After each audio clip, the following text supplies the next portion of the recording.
દર્શક મિત્રો નમસ્કાર. હાલ એક અમરેલી જિલ્લાના એક નવયુવાન જે હાલ પરમારભાઈ જે છે અમરેલીમાં ખાસ કરીને એમનું જે જાગૃતિ વિશેની જે અભિયાન ચલાવી રહ્યા છે વર્ષોથી, તો ખાસ કરીને એક અમરેલીના નાગરિક છે અને પૂર્વ નગરપાલિકાના સદસ્ય શ્રી છે. તો ચાલો તેમની પાસેથી હાલની પરિસ્થિતિ જાણીએ. હાલની મને જે ઉમેદવારો, જે બંને ઉમેદવાર છે, એમાં આપને સક્ષમ ઉમેદવાર, શિક્ષિત ઉમેદવાર કોણ લાગે છે અને શું કોનું પલડું ભારી છે અને શું અમરેલીનો વિકાસ આપ ઈચ્છી રહ્યા છો?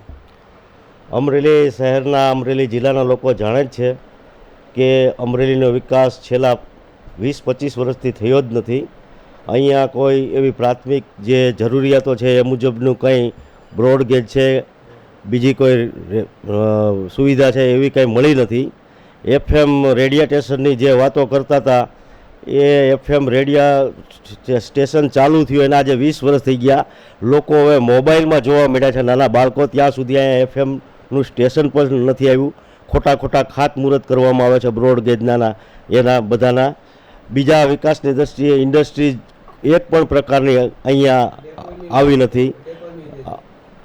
અમરેલી બસ સ્ટેશન છે, છેલ્લા 5 વર્ષથી બની ગયું છે. લોકો પરેશાન થઈ રહ્યા છે, તેનું ઉદ્ઘાટન પણ કરવામાં નથી આવતું. ખોટા વચનો આપવામાં આવે છે અને 15 વર્ષથી આપણા સાંસદ સભ્ય જે કંઈ હોય એવનું ગણતરી મુજબનું કંઈ કામ અમને ક્યાંય જોવા મળતું નથી. તેમ છતાં આજે ભાજપ પાર્ટીએ પાછા એવા અશિક્ષિત ઉમેદવાર સ્પર્ધામાં મૂક્યા છે અને સામે એક મહિલા તરીકે જેનીબેન ઠુમર, જે ખૂબ જ ઉચ્ચ શિક્ષિત છે અને શિક્ષણ ધરાવે છે, યુવાન છે અને કામ કરવાનો અનુભવ છે. તો લોકો જાણે જ છે કે ભાઈ આ વખતે આપણે ચેન્જિંગ કરી અને આવા યુવાન શિક્ષિત ઉમેદવારને વોટ આપીએ કે જેથી કરીને આપણા પ્રશ્નોને એ લોકસભામાં સારી રીતે વાચા આપી શકે.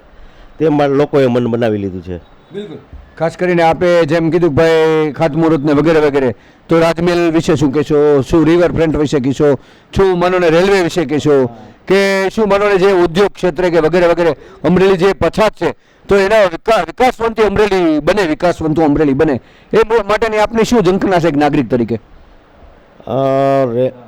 જે રાજમહેલ છે તો એને આપણે થોડા સમય પહેલાં એમ જોયું હતું કે ભાઈ એને રાજમહેલને રિનોવેશન કરવા માટેની ગ્રાન્ટ ફાળવવામાં આવી છે અને આ બધું કાગળ ઉપર છે. રિવરફ્રન્ટ બનાવવા માટેની ગ્રાન્ટ ફાળવવામાં આવી છે, પણ કોઈ પણ કાર્ય ચાલુ થતું નથી.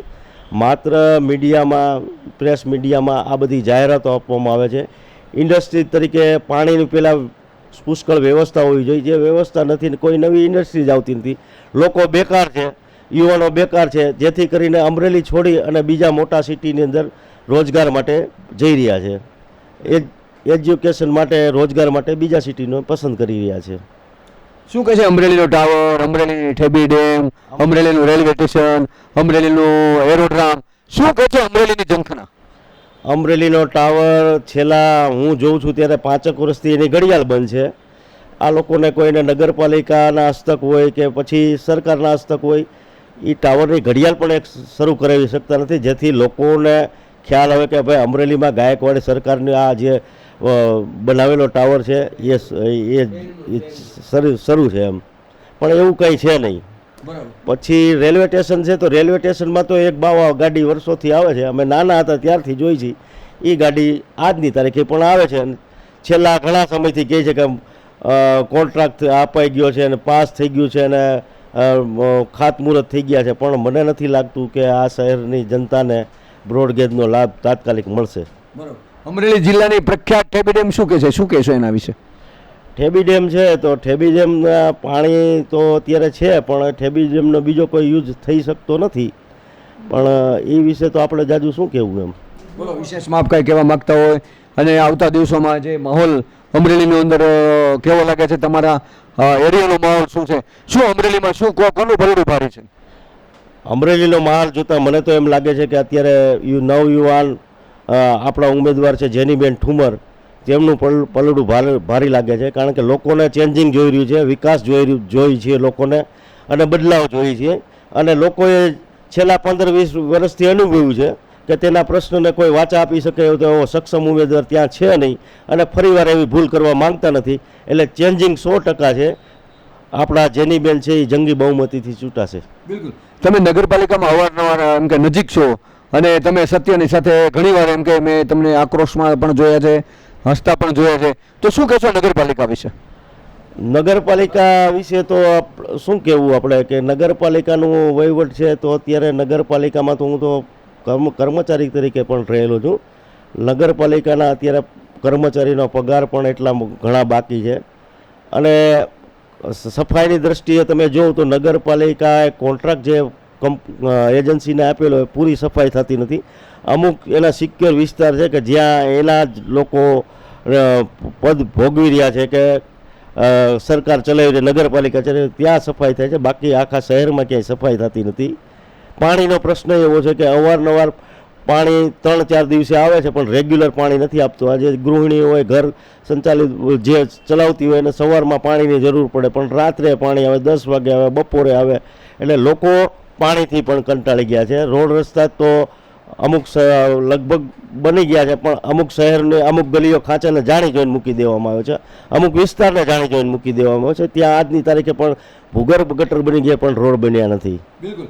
મને ઘરનું બજેટ વિશે માનો ને મારા બેન માનો ને ગેસના બાટલા વિશે શું ચર્ચા કરે છે, મોંઘવારી વિશે શું ચર્ચા કરે છે, અમરેલી જિલ્લાનો માહોલ મોંઘવારી વિશેનું શું કહે છે, વેપારીગણ જીએસટી વિશે શું કરી રહ્યા છે, હાલની શું પરિસ્થિતિ છે અમરેલી જિલ્લાની? મોંઘવારી વિશે તો એ રાષ્ટ્રીય મુદ્દો છે. મોંઘવારીનો આજે દરેક વર્ગને મોંઘવારી નડે છે.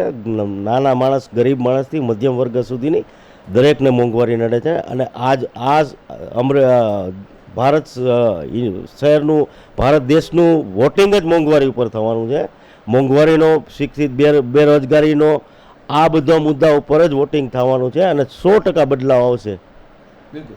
બોલો, વિશેષમાં કંઈ કહેવા માંગતા હો? વિશેષમાં પ્રજાને કહેવાનું છે કે અમરેલી શહેરની પ્રજા, અમરેલી જિલ્લાની પ્રજા શિક્ષિત છે, અને જોઈ વિચારી જાણી જોઈ વોટિંગ કરે. આગામી દિવસો આપણા ઉજ્જવળ બને, આપણું ભવિષ્ય ઉજ્જવળ બને, અને ભવિષ્યમાં ભૂલો કરે એવી ભૂલો ન થાય, અને શિક્ષિત ઉમેદવારને જે આપણા પ્રશ્નોને વાચા આપી શકે એવા ઉમેદવારને વોટ કરે. Okay, thank you. આપની ઓળખ, આપણું રહેવાસીનો? મારું નામ ડીડી પરમાર, અમરેલી શહેર અનુસૂચિત જાતિ મોરચાના પ્રમુખ, વ્યવસાય એડવોકેટ અને નિવૃત્ત કર્મચારી નગરપાલિકા.